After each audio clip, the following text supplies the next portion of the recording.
I'd like to share with you a wonderful, wonderful story that I heard of the late Lubavitcher Rebbe from Rabbi Ben Shushan. There is a shliach and his wife, a shlucha, who are working tirelessly to make Balei Tshuva. And they were working with this wonderful Russian bacher. And the shlucha, his wife, was working with a wonderful girl who also came from Russia. And after being a few years together, working together, the Rav, the shliach, he thought of a great idea. Why don't I set up the boy with the girl? Maybe it can work. And sure enough, they went out and they ended up getting engaged. They set a date for marriage. Now the shliach felt really responsible to be almost like the aviha chosson, and the wife felt responsible to be like the ima of the kala. So she went shopping with her. The Rav was metapel. He was busy with the chosson. He told him, invite your family, and we'll make a beautiful wedding. The day of the wedding comes, and the Rav, he's walking around the wedding as if he were to be the aviyah chosson, the father of the groom. He sees during dancing that there's a man sitting. He walks over to the man and he says, come, dance with me, let's get into the ring. And the man says, I'm sorry, I'm not feeling well. He says, you look great. You may be 75 years old, but you don't look a day over 55. Come, dance with me. And the fellow says, I'm telling you, if I say I don't feel well, I don't feel well. He says, tell me, what's wrong? Do you want me to call Hatzalah? He says, no. He says, I am the grandfather of the chosson, and I just had my bris today. You had your bris today? He said, yes. Last week, the chosson, my grandson, called me up and he said, Grandpa, zeidy, I'm getting married next week and I'm religious, and I want you to know that it's brought in the Svarim Akdoshim that the grandparents and the generations from before come down to the chuppah to rejoice with their grandchildren. But you never had a bris, zeidy, and I don't want you to ruin the beautiful purity of the chuppah that's going to all the zeidis. They may not show up if my own grandfather never had a bris. So please come to the wedding, but when we do the canopy on the chuppah, sit with the guest. Don't come up, and then you can come up afterwards, and I'll dance with you. And he said, when I heard that, I thought to myself, I came from Russia. I came 30 years ago from Russia. But I never had a bris because I came here when I was already 40 years old and I didn't have the courage to have a bris. And now it's 30 years later, I'm 70 and I still don't have a bris. So I decided that I was going to surprise my grandson and have a bris. And I had one. It took me time. I was going back and forth. I was afraid. And today I made up my mind, I'm going to do it. And I had my bris at 70 years old today. So when I tell you that I'm not feeling well, please believe me, I'm not feeling well. I just had my bris today, and I was at the chuppah before, as you saw me, by the chuppah, by the canopy, with my grandson and my son, and of course, with my zeidis and bubas. The Rav was so inspired.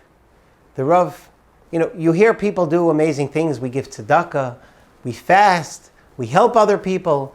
But to have a bris at the age of 70, on the day of your grandchild's chasana, because what are you thinking? How am I going to look? How am I going to dress? Who am I going to meet? Am I going to dance, have a good time? And no, the zeidy was thinking, how am I going to make my grandson proud? I'm going to make him proud, and my zeidis and bubas proud, and my Yiddishkeit proud by having a bris. The Rav was so inspired, he pulls out $1 out of his pocket. And he says, I once went to the Lubavitcher Rebbe many years ago, and the Rebbe told me, give it to a Yid who needs a refuah shalema. The Rebbe gave me $1 for myself, but he gave me another $1. And he said, I never understood why the Rebbe would tell me to give $1 to a Yid.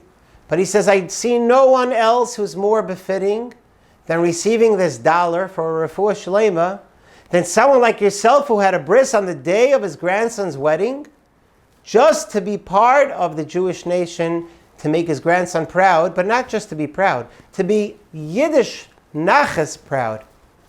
So here's the $1.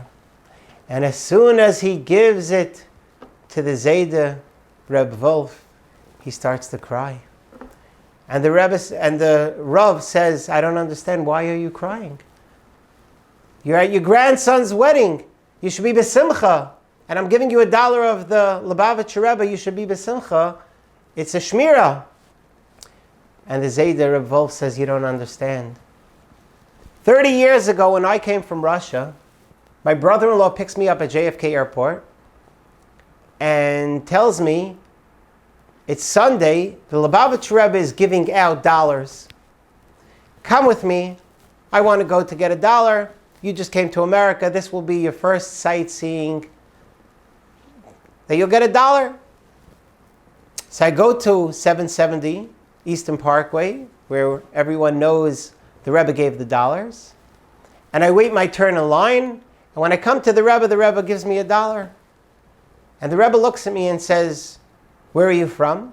In Russian. And I say, I just actually landed today from Russia.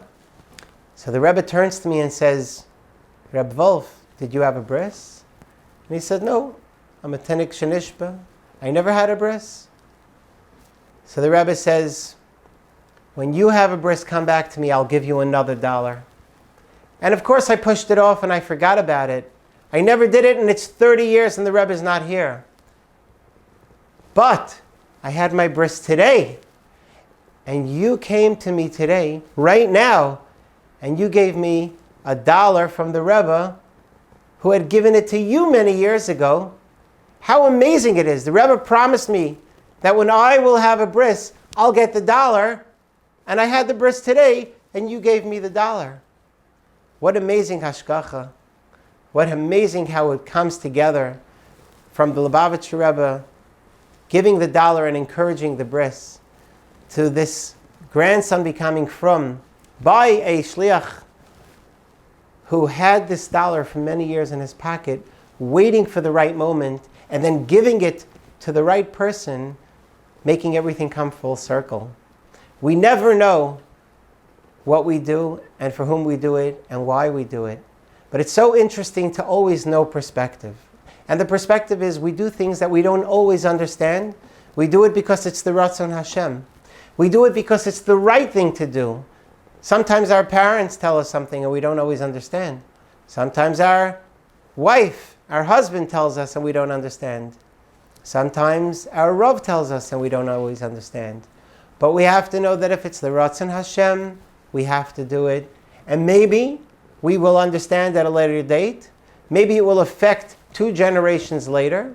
Maybe it's like para aduma that's a chayk and we'll never understand. But if we know that we don't always have to know, that's also knowing. And that's what the Torah teaches us. Sometimes it's a chayk. Sometimes you do something and it doesn't immediately affect you. It affects you in the future. Or maybe it doesn't even affect you. You do a good deed and then someone many years later remembers that, oh, your grandfather did this for me, I will do this for you, and it pays off 50 years later. So let's always remember perspective. And perspective is help others, even when we don't expect a return. Do the right thing, even if we don't always understand. Thank you, and thank you for listening.